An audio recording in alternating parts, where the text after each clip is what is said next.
Of all my servants, Gangu was different.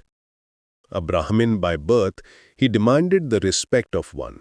Yet he never prayed, never bathed in the holy river, and was completely illiterate. He was a puzzle. One day he came to me, shuffling his feet, looking at the floor.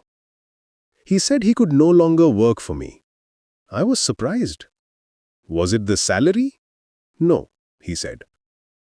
He just wanted to leave, so that no one could raise a finger at me, on his account. I pressed him for the real reason, and then it came out. He wanted to marry Gomati Devi. Gomati, the woman who had just been thrown out of the widow's shelter. A woman with a reputation. She had been sent to 2 different husbands before, and both times she had returned within a week.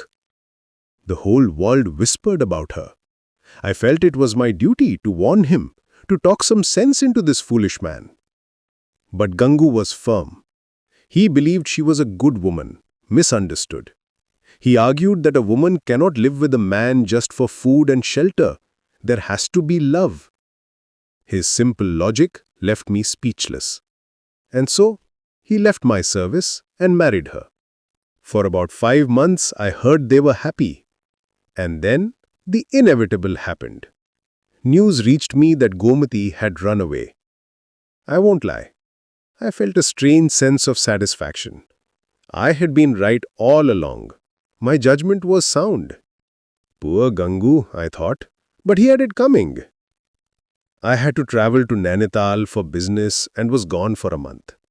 The day I returned, I saw a man waiting for me, his face beaming with joy. It was Gangu.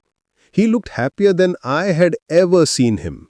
He told me Gomati was back and that they had a child. A child? I did some quick mental math. They had been married for less than 6 months. A wave of cynicism washed over me. I couldn't stop myself from asking, with a slight smirk, if the child was really his. Gangu didn't take offense. Instead, he let out a hearty laugh. He said, so what if someone else sowed the seed? He would not refuse the harvest. He told me the child was born in their home to them and that made him the father. He described how Gomati had suffered for 3 days and 3 nights during childbirth. His eyes shone with love and pride for his wife and for this child that was not his by blood. In that moment, something inside me shattered. My education, my wealth, my so-called refined morality, it all felt so hollow, so utterly shameful.